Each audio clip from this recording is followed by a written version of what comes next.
Human Rights Forum welcomes you to the 11th Balagopal Memorial Meeting. We are glad to have you with us on this occasion. Our beloved Balagopal left us on this very day in 2009, and this is one way we try to continue his brilliant legacy. We would normally meet in Hyderabad every year on this occasion and have a couple of talks on issues of contemporary relevance. This year, though, we are doing this online for reasons you all know. Before we move on to this year's lecture, we would like to make an announcement about a new book in Telugu we have brought out on this occasion. The book is titled Antarjatiyam. It is a compilation of more than 50 essays written by Balagopal on various international issues, some of which include Palestine and Israel, the United Nations, issues in Pakistan and Sri Lanka and India's relationship with these nations, the ideological and political changes in China and Russia over the last few decades, and obviously the vested interests of the United States of America in all these affairs. Given the extreme and perverted kind of patriotism that is being cultivated in these times by the dominant political interests in our country, understanding how such politics played the decisive role in our historical relationship with the nations of the world becomes very important. This book, we hope, helps us in that regard. Since it's not easy to go to bookshops these days, we made this book available through Amazon. All of Human Rights Forum's previous publications in Telugu and English and documentation of our work are available on our now revamped website. We urge you all to check it out at humanrightsforum.org. The website balagopal.org contains a large corpus of Balagopal's writings in English and Telugu. It's an immensely valuable resource that anyone interested in the history of justice and its cultural dynamics will hugely benefit from. The subject of this year's Balagopal Memorial Lecture is the state of our republic. Many of us have been witnessing, for several years now, a relentless attack on the fragile democratic fabric of our society and the human rights of many. Targeting groups of people in the name of patriotism and religion has become the norm, so much so that sadly we don't find it shocking anymore. And anyone that questions this state of affairs is labeled anti-national and punished either legally or through public harassment, or sometimes even just killed with impunity by the state and prosecuting agencies. To talk about these topics, we have Teesta Setalvad with us today. For those that don't know about her, it's hard to describe Teesta in just a few words. Teesta Setalvad is a journalist, an activist, and educationist working within and outside the law on a variety of human rights and constitutional issues. She is secretary of the Citizens for Justice and Peace and co-editor of the website sabrangindia.in. With unwavering and fearless commitment, she played a prominent role in the campaign for justice for the victims of the 2002 massacre of close to 2,000 Muslims in the state of Gujarat. This work has resulted in obtaining convictions for well over 100 persons, including a serving minister in the Gujarat government, for participating in the riots. This work of hers has posed a threat to the then state government, particularly prominent politicians and law enforcement authorities in Gujarat. As a result, unsurprisingly, she has been at the receiving end of intimidation tactics and a vicious media campaign. We urge you all to look up her work, including her 2017 book, Foot Soldier of the Constitution, a memoir.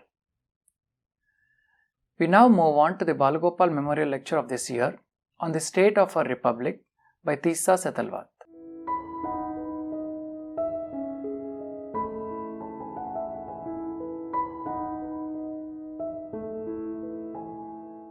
Friends, Sathis, comrades in arms, we are meeting today on a very, very precious and important day to commemorate the memory of a fine human rights practitioner, lawyer, mathematician and civil rights activist, K. Balagopal, left us too early on the night of 8th October 2009.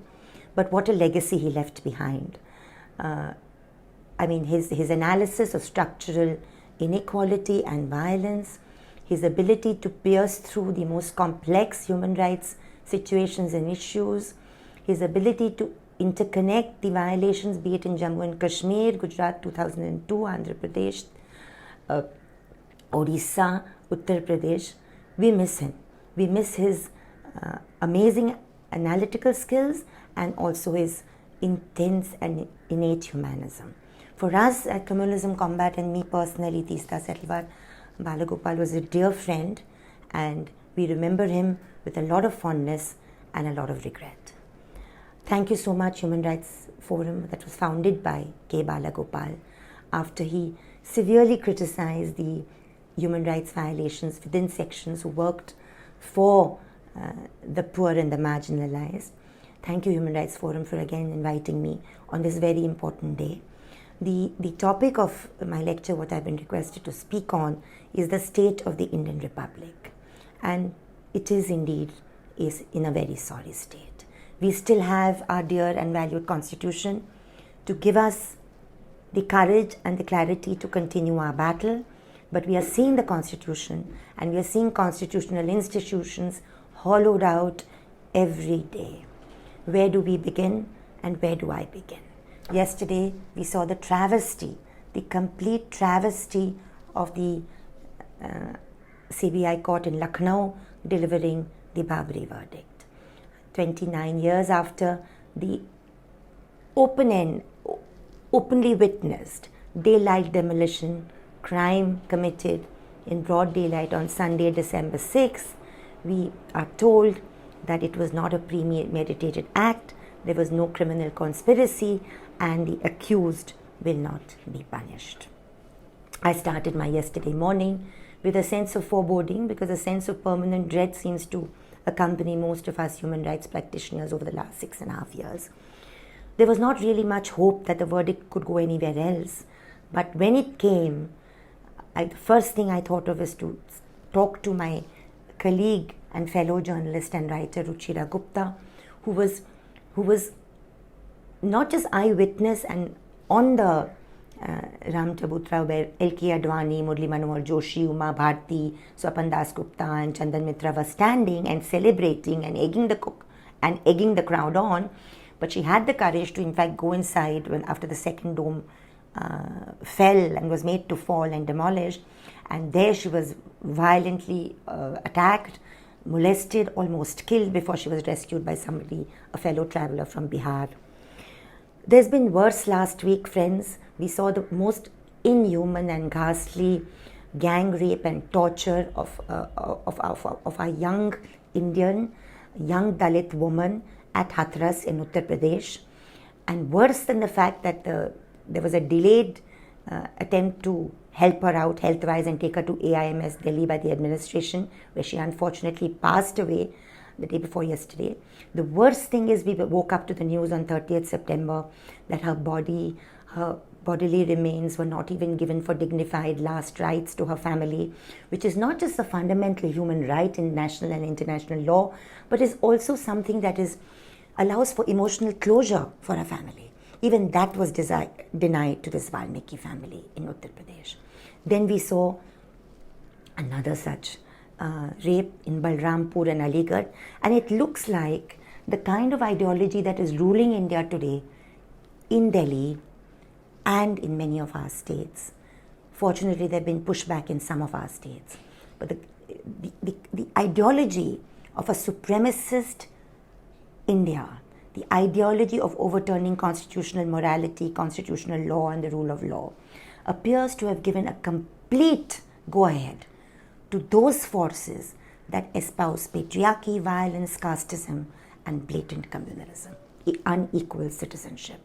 So I think I'd like to begin today, because I think a few days away from when finally the lecture will be telecast, in dedicating this lecture in the name of K. Balagopal to those nameless and hundreds of victims of this bitter caste and communal violence that we are seeing, particularly in the last 6.5 years, be it the young woman, our young sister in Hathras or Balrampur, be it Mohammed Akhlaq, Mohsin Sheikh, Tabrez, Junaid, any of these names, we dedicate this lecture to you.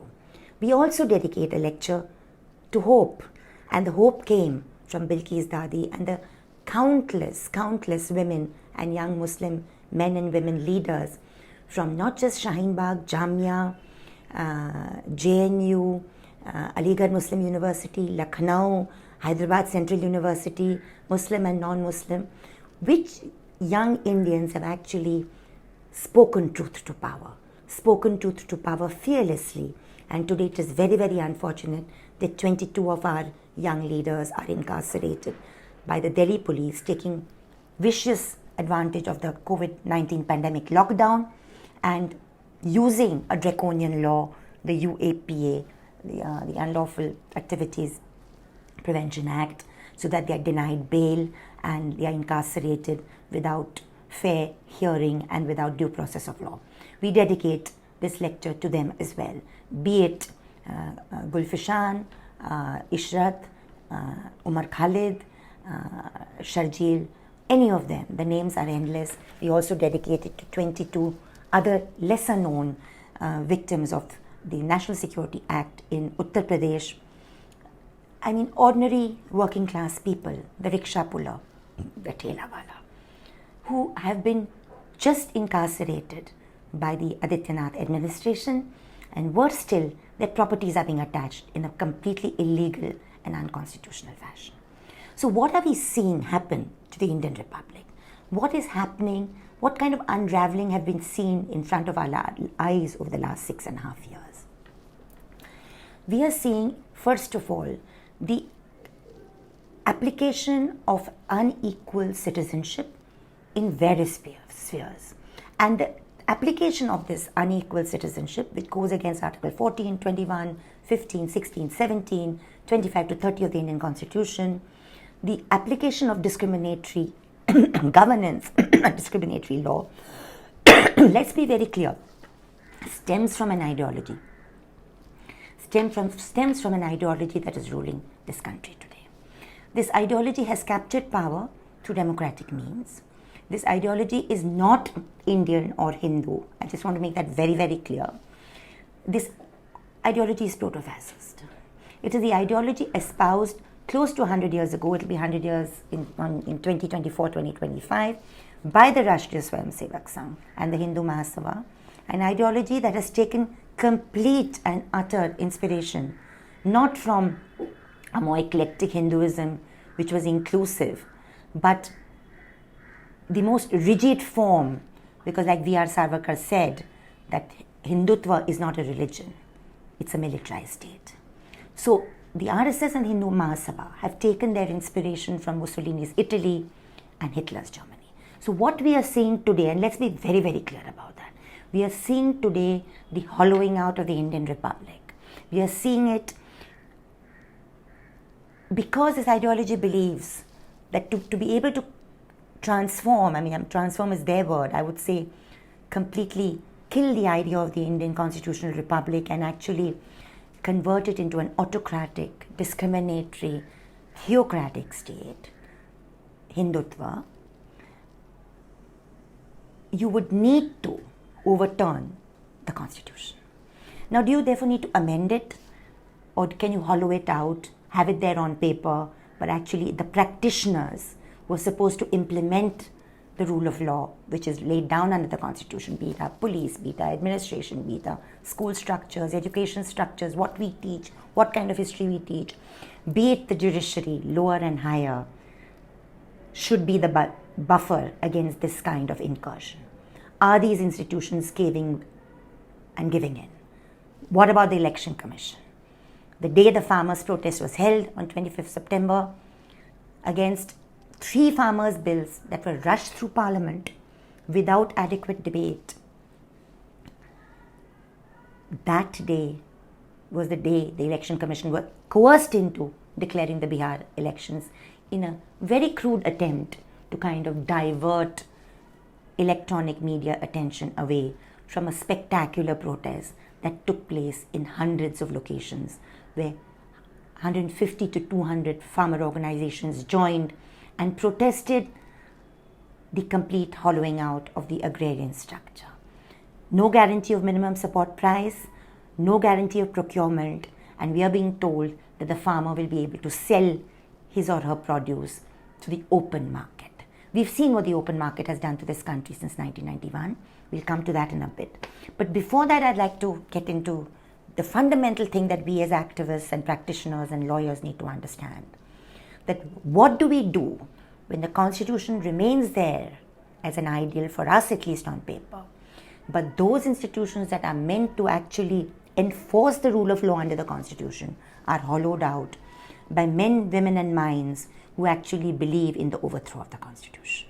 The Rashtriya Swayamsevak Sangh says in its documents, read Bunch of Thoughts, read We Are a Nation Would Define, read Savarkar, says clearly that we believe fundamentally not in equal citizenship, but in unequal citizenship, where a tiny few are more equal than the rest of Indians and the others can be exploited in a more modern version of either Hitler's Germany, Mussolini's Italy, or the ancient Manusmriti, where you can actually have Thakurs degrade, torture and rape a Dalit woman like happened in Hathras, and then you can have possibly Thakur police officers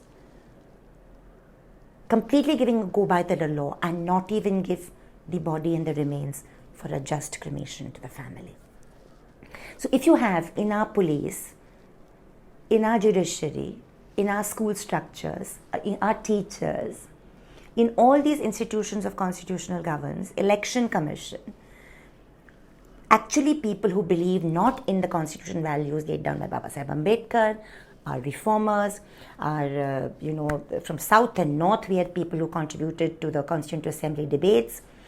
But you have people who actually believe that no, the Constitution is not something that we need to have. We need to have something which is iniquitous, discriminatory and structured. Can we still then have the complete hollowing out of the constitutional republic while the Constitution remains in place?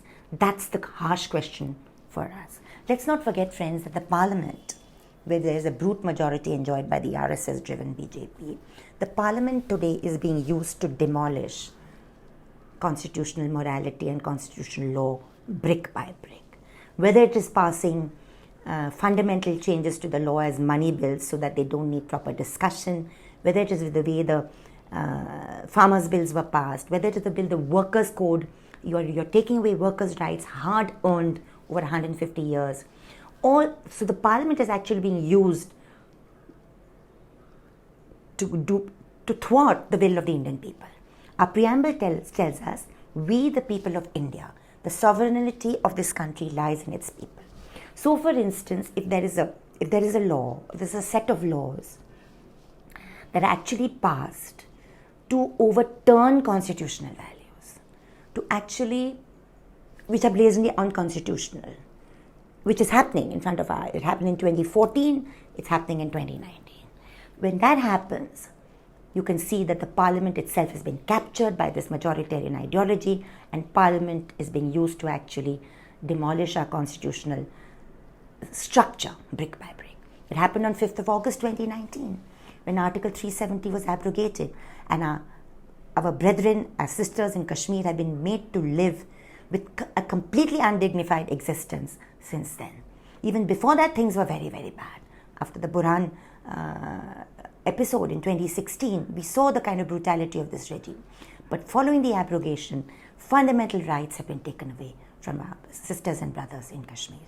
So you see, the unique thing about this proto-fascist regime, friends, is the assault is on multiple fronts. Multiple fronts. The assault is not simply, we have to also be clear that the RSS believes that there are three internal enemies of this nation: Muslims, Christians and communists, and within communists you include the socialist, the dissenter, the farmer, the laborer, the trade unionist, the feminist, the free thinker, the creative person, the artist, the poet. I mean, just let's even if we list the number of people, many Muslims who have been booked under Indian criminal law, even under sedition, because they simply put up a post highly critical of either the chief minister of Uttar Pradesh or the prime minister of the country or the home minister of the country. That list is endless. It's never happened in India before. Yes, we've had the emergency between 75 and 77, and I'd like to place on record that some of us here, me included, were active on the streets of Mumbai and other parts of the country when that emergency was declared. We were just 16 and 17 years old, but we stepped out. We stepped out of the comfort of our homes, and we did all we can to ensure that in the 77 elections, that regime was thrown out. So we did have that declared emergency when political prisoners were held, when media was stifled, when the judiciary, when the first talk of a committed judiciary took place. That was a declared emergency, declared under law, which was questioned by one and all. Today we have an undeclared state of emergency, which makes it more difficult to tackle, more difficult to combat, because on the face of it we are being told that everything is fine. But you have virtually permanent application of Section 144 in all our cities. And the new way in which this regime in the center and in many states where it rules is actually using a kind of emergency situations during the COVID-19 pandemic lockdown, because this has proved to be providential for them. They've tried to use the lockdown conditions to further oppress, pass unconstitutional laws, take steps, etc., which are completely without discussion, without debate, etc. I'd like to come back first now before I go anywhere else. We'll be looking at many issues in my lecture, but I'd like to come back first to December 9th and 11th, 2019. Very important days, because the ill-conceived and brazenly unconstitutional amendments to the Citizenship Amendment Act were pushed through Parliament, and without debate. Opposition kept asking to be sent to the Joint Select Committee of Parliament so that amendments could be considered, etc. Nothing doing. Since 2016, when the bill was first tabled under the first Modi government, we were being told, we were being threatened that this kind of amendment is going to come, where for the first time in Indian law, a discriminatory line on the basis of faith was being drawn. Former judges, jurists, activists, writers all condemned this amendment of 2019 December as unconstitutional. And what did we see happen on the streets? It was unbelievable. It was euphoric. It was unprecedented. We saw right from Delhi, after that completely inhuman, just and unlawful firing by the Delhi police, the same Delhi police that is today incarcerating young people and trying to change the entire narrative in the disgusting charge sheets filed vis-a-vis the 2020 violence. The same Delhi police behaved atrociously in Jamia Millia Islamia. I mean, a young student was blinded. Young students were fractured, lost their arms and legs. The library was completely trashed. This is the Delhi police behaving like a set of gundas. This happened on December 15th. I remember I was in Maligaon at that time conducting a public meeting, and I was conducting a public meeting simply on the threat of an All India CAA and All India NPR and All India NRC. And the reason why my organization, Citizen for Justice and Peace, cjp.org.in, and I have been called and my colleagues have been called for trainings all over the country after the Citizenship Amendment Act 2019 and the threat of an All India NRC is because we've been working, friends, in Assam for the last 3.5 years. And to understand what the process of a documentary test for citizenship can do to the working class, to the marginalized, to the farmer, to the woman, to the Muslim, to the indigenous people, to the Adivasi, to the forest dweller, you have to understand what has happened in Assam. You have 3.2 crore population. In the first list of the NRC, 1.2 crores, that is a third of the population was excluded, December 2017. Then you have the next list that comes out in July 2018, 44 lakh people. 44 lakh people are excluded. And then you have the final list, which comes on 31st August 2019, which tells us that 19 lakh people are excluded. I mean, any calculation that I've sat and done in terms of how the foreigner tribunal, which are a dreaded system of unjust procedure set up under a colonial law, foreigner tribunal, high court, supreme court, even 19 lakh cases navigating these tribunals will take 234 years. So the process is not just the punishment.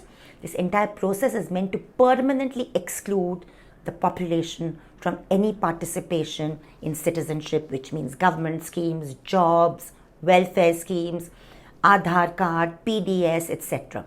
So we are seeing in front of our eyes in Assam that a good 35% of its population is being incarcerated already.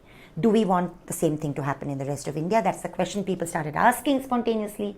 And that is why I was addressing this meeting in Malegaon at that time. And young students of Jamia Millia Islamia, they formed the Jamia Coordination Committee, they began their protest. And the firing that took place and the brute action that took place by the Delhi police is something that any civilized country, and I believe India is a civilized country, I believe that in the roots of the soil is a Shraman culture. The Shraman culture that has questioned Brahmins for centuries. But the rulers today, coming from a Brahmanical, fascist, communal elite, actually do not believe in the constitutional values embedded in this soil, not just by Ambedkar, Phule, Savitribai, Jyotiba, Kabir, Basavanna, Narayan Guru, Nanak, Periyar. These are humanizing values that have actually sprung up on this soil for generations. So I'm not hopeless, but there are challenges. There are huge challenges on how we build up our alliances. How do we ensure that this innate humanism, the Shramana tradition that has always questioned the Brahmana since early India, since early Indian civilization, comes to the fore and is able to tackle these brute forces. Come back to Jamia Millia Islamia and what happened December 15. And we saw the brute behavior of the Delhi police and we saw what happened there. And then we see a complete denial, but we see something amazing happening, something amazingly hopeful happening. That we see the community around Jamia, and we very rarely have seen this in India, where an untutored community steps forward to save its young, to protect its young, just like a mother does to her child. And that's what Shaheen Bagh was. That's what Shaheen Bagh is. So if today on the Time magazine cover you have Bilkis Dadi along with Narendra Modi, it tells you a story. It tells you a story that there are two Indias, there are two Bharats, and these two Bharats are in clash with each other. And may the better person win. So Shaheen Bagh came up spontaneously. It came up, and I just want to say that I've been there a couple of times. I was lucky enough to be there on the night of 25th and 26th January as well. Republic Day was brought in that night. And it was an amazing energy. It was an amazingly humane energy. It was people like you and me, mothers, sisters, sitting there in protest, determined not to give up. The road, by the way, was always open. The propaganda around the fact that you were blocking the road was not true. What happens then with Shaheen Bagh? Shaheen Bagh inspires all of us. It inspires Hyderabad to have a 100,000 march against the Citizenship Amendment Bill, NPR, NRC, spontaneous, very many groups joining. It inspires Kerala. It inspires Uttar Pradesh, Lucknow, Roshan Bagh in Allahabad. It inspires Mumbai. It inspires so many protests all over the country. At August Kranti Maidan on December 18th in Mumbai, we had an amazing protest, about 40,000 people, unbelievable. Mumbai is a very apolitical city, but we had that protest. And there were a significant section of Muslims, but there were a large section of non-Muslims as well. So I think that was an important moment in India's history, the reclaiming of the Shraman. And then we see on January 5th, a brute state a proto-fascist state hit back. We saw the attack on JNU, the really brutal attack on JNU, where young students were brutalized. And of course, the ABVP women and men who led the attack have still not faced the long arm of the law. And other senior activists from Delhi also reached there that night. Again, that 5th of January meant protests all over the country. In Bombay, we had one, in Gateway, everywhere, all over the country. The movement built up. The movement against the CAA, NPR, NRC built up. And I think the government of the day, the regime, was startled. They didn't know how to handle it. And therefore, they did what they best know how to do. That from about February onwards, January, end February onwards, when the Trump visit was supposed to happen, and then the early February elections to Delhi state were taking place. All senior leaders of the Bharatiya Janata Party, stroke RSS, including the Home Minister himself, including Anurag Thakur, including Kalpesh Mishra, including Ragini, and a whole host of names, used the opportunity of this Delhi election to spew hate and venom through hate speech against Shaheen Bagh, what it meant, why they're protesting. Atrocious language. And let's not forget, this Home Minister is particularly good at atrocious language. He's used words like termites, etc. when talking in Bengal earlier, when he was talking about promises to the quote-unquote Hindu scheduled caste that we'll ensure that you come in through the NPR, NRC. It's only one section that we are targeting, who are termites. Now, you use a word like termites. It's not just violent, it is culturally unacceptable in a place like India, which has always accepted people. I mean, we've had this tradition of accepting different cultures, different languages, different races, different nationalities. Oh yeah, there may have been problems, conflicts or whatever, but there have been negotiations. Anyway, but a modern day proto-fascist, militarist ideology, which is not religious, which is not ancient, and which is certainly not Indian, has mastered hate speech. And unfortunately, this hate speech polarizes us. It brings out the demon within us. And that's why I keep telling young people and communities that, yes, we have to tackle them, we have to file cases against them, and CJP is constantly filing cases against television channels and individuals on the question of hate speech. Yes, we need to get them prosecuted. But along with that, we need to side by side deal with the demon within us, the communal demon within us, the prejudicial demon within us that allows us to respond to this hate. Because that's what we saw in Delhi happen. That the election results came on February 11th, and regardless of all these efforts, they didn't win. And I think that caused a huge amount of frustration. Huge amount of frustration. And then you see the frustration at losing the elections combined with this complete hate spewed against the protesters at Shaheen Bagh and at least 10-11 other locations, including Kureji and Turkman Gate and Jafrabad, all these places in Delhi which were sitting on peaceful, silent, non-disturbing protests. You suddenly see provocations by these leaders, consistent provocations. And then on the night of February 22nd, 23rd, soon after the most vicious speech made by Kapil Mishra, not Kamlesh Mishra, Kapil Mishra, the most vicious speech. After that you see violence breaking out in northeast Delhi. Now, some of us, I was not there, but we were watching it very closely from Mumbai and talking to a lot of young people doing relief, very, very brave work. And we found that in the first couple of days, 2-3 days, as often happens, there were antisocial elements from both communities who were taking advantage. Okay, that cannot be denied. It's been mentioned in some of the independent reports as well. But soon after, on the third or fourth day, it became an all-out, full-blown pogrom against the poor working-class Muslims of Northeast Delhi. And it was shameful, it was horrendous. There was sexual molestation, gendered violence, burning of homes, displacement, and over 55 people lost their lives. March 12th is a very important day. March 12th is a very important day because on this day, it is that the Home Minister makes a speech in Parliament and actually tells the country and the world, which is why I said the Parliament is used to dismantle constitutional democracy bit by bit, the Home Minister actually says that, tells us that the chronology is clear. He said, first of all, he says Delhi police have done a great job. He doesn't condemn them for Jamia, he doesn't condemn them for JNU attack, he doesn't condemn them for completely looking the other way when the Delhi violence broke out after February 22nd, 23rd, but he said they've actually done a very good job. He also says the chronology, and in that speech of Amit Shah in Parliament, we see the echo or the reflection of the final charge sheets that are now being filed by the Delhi police almost 6 or 7 months later. So to cut a very, very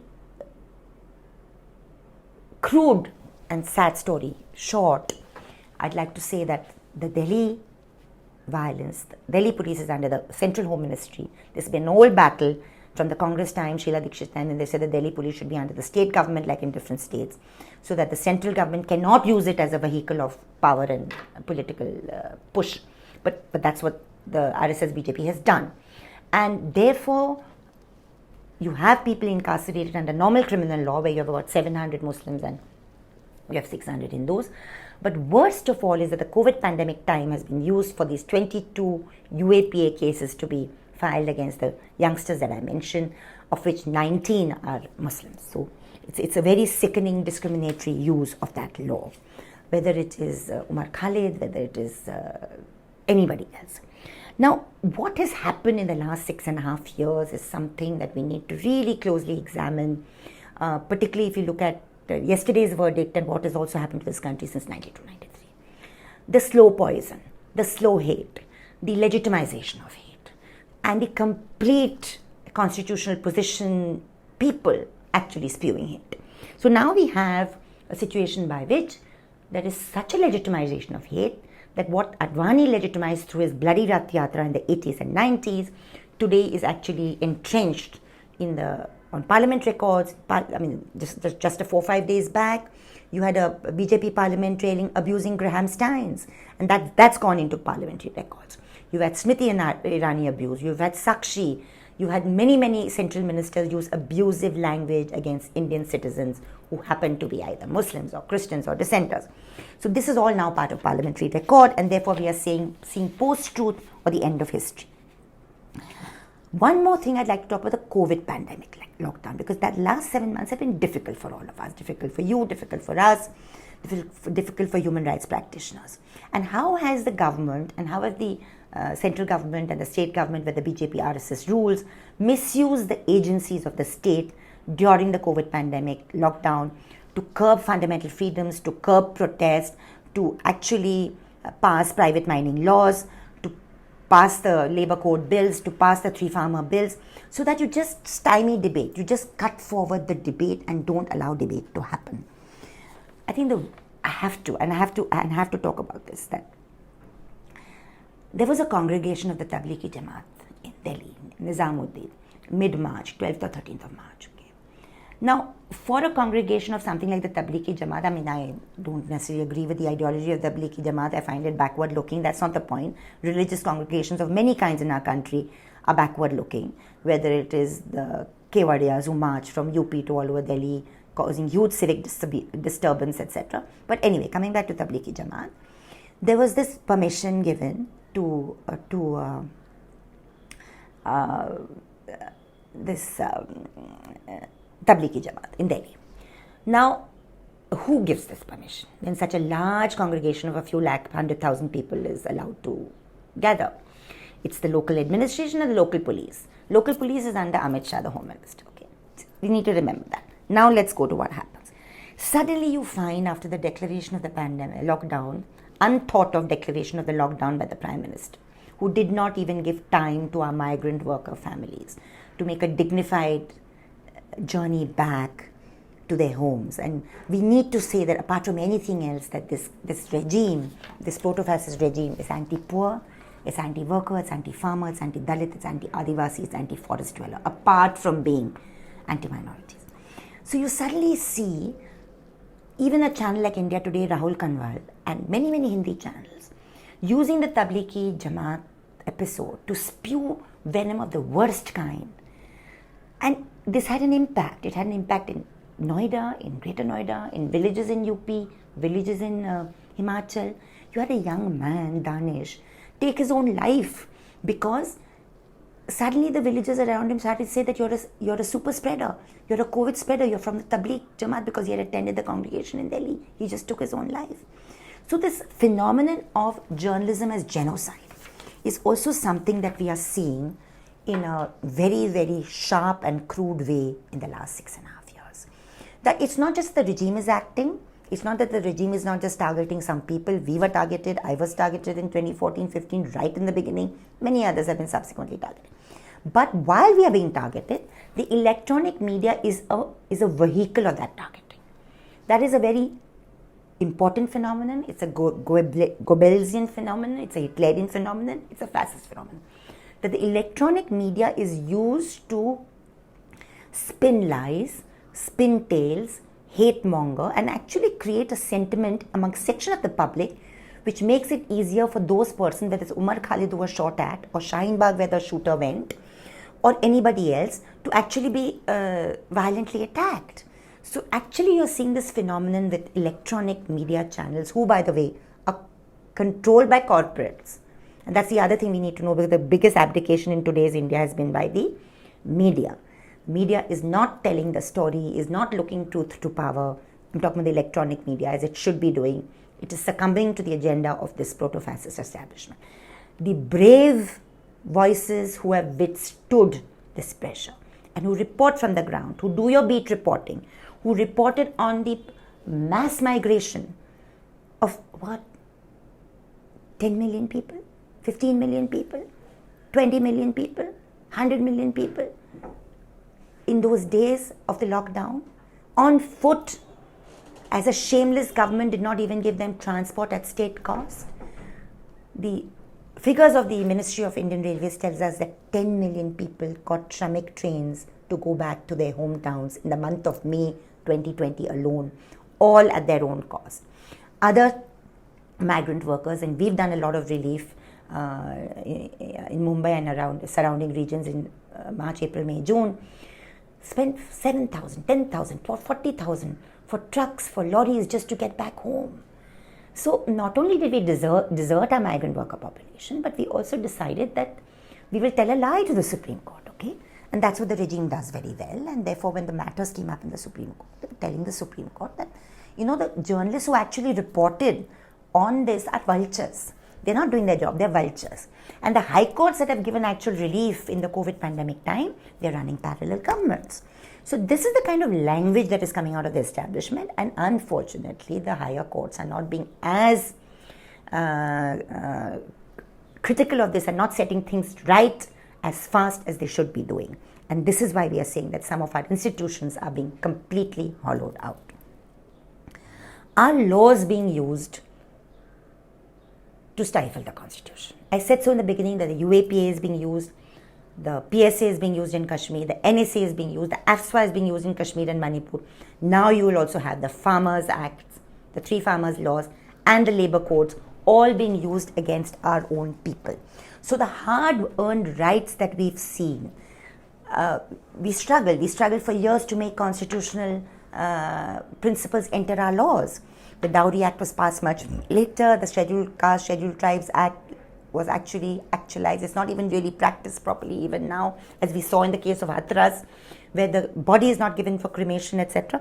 But the laws were passed after a struggle of communities, even after independence, who say that you have to constitutionalize our laws. But now, the trend is reversed. You're not constitutionalizing our laws.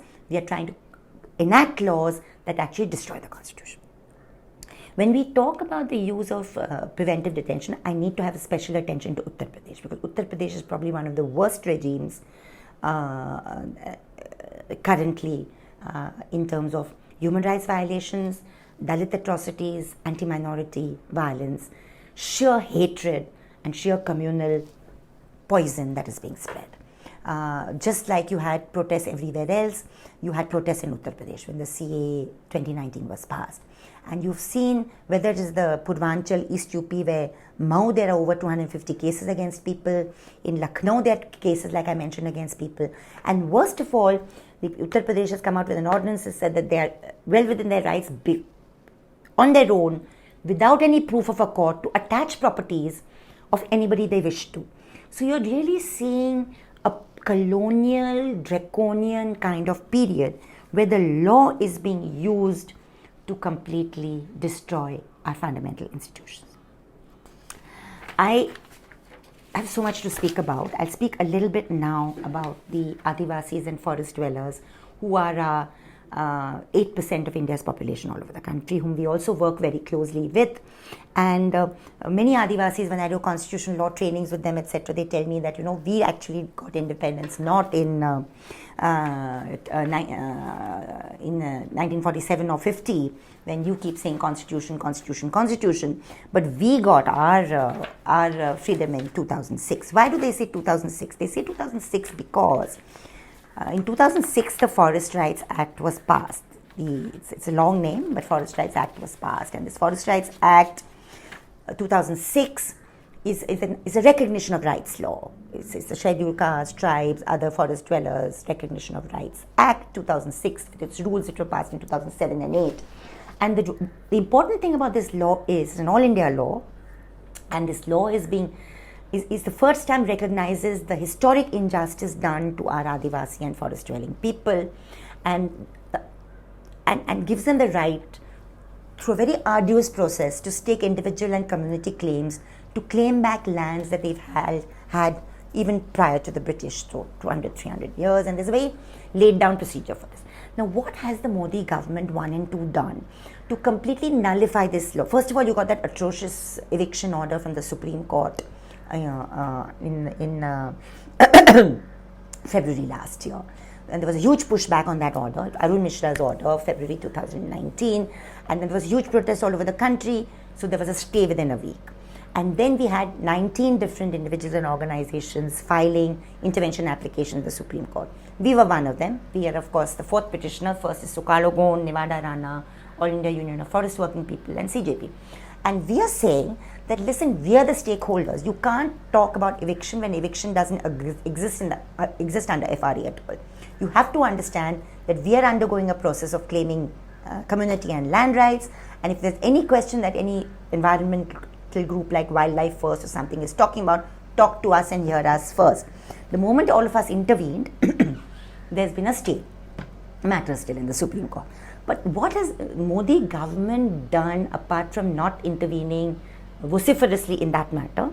They have passed 4 or 5 laws, and I just like to mention these. The Mines and Minerals Development Regulation Act, they passed this in 2015. The Kampa Forestation Act 2016, National Waterways Act 2016, and the amended EIA, Environmental Impact Assessment 2020, for which there's been a lot of outrage. They've deliberately passed these various legislations to completely attack and dilute the hard-earned recognition of rights law, the FRA, that Adivasis and forest dwellers gave themselves in 2006. So we are seeing in multiple ways the law being used to destroy constitutional rights, people's rights, and the Constitution.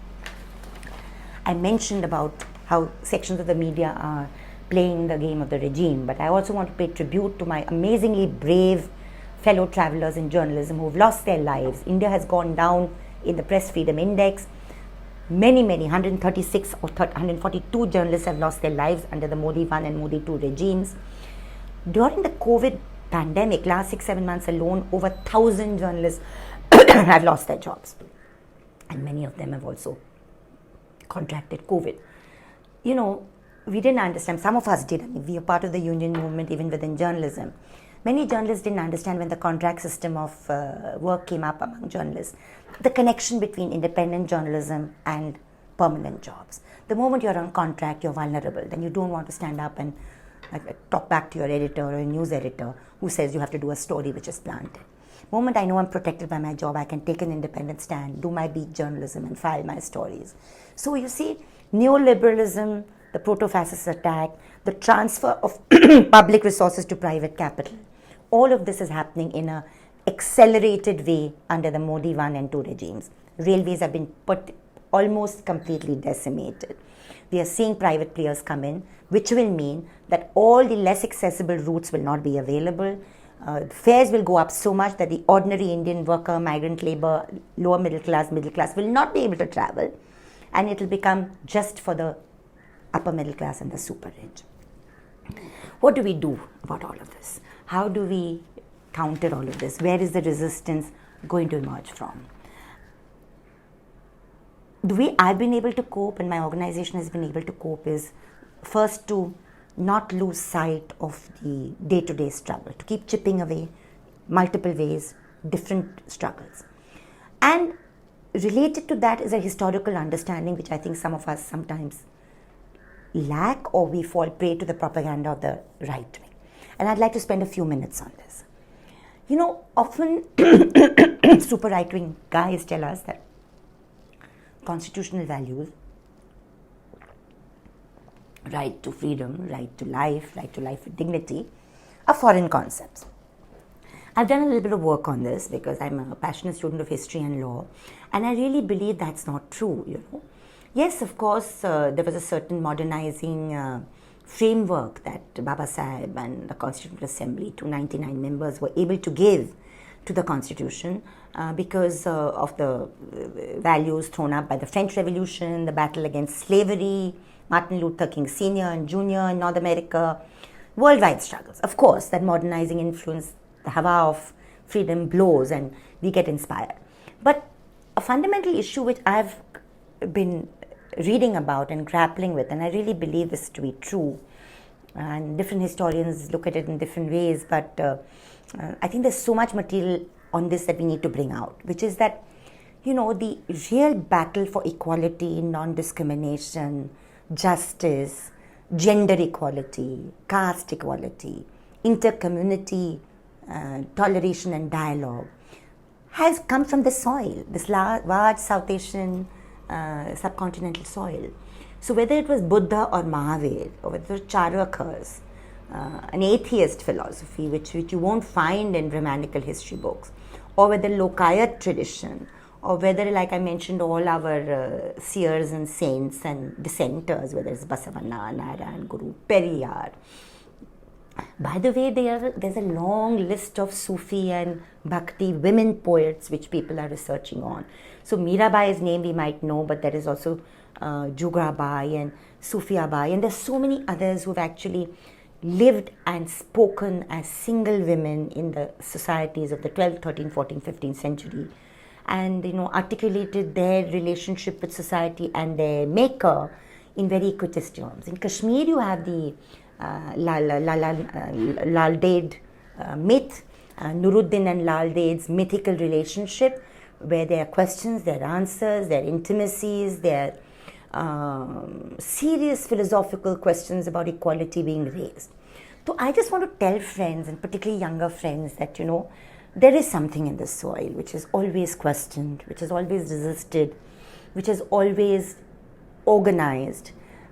Maybe not enough, okay, maybe we lack organization enough, but we've always questioned, we've always been argumentative, we've always had the ability to see through dictatorial tendencies and inequality.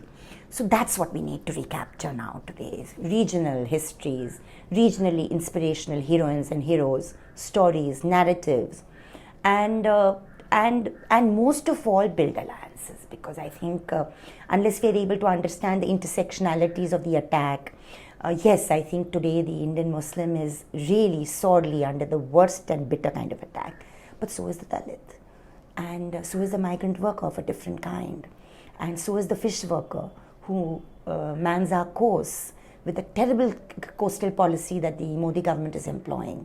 So fishermen and fisherwomen are losing their livelihoods and their cultural rights.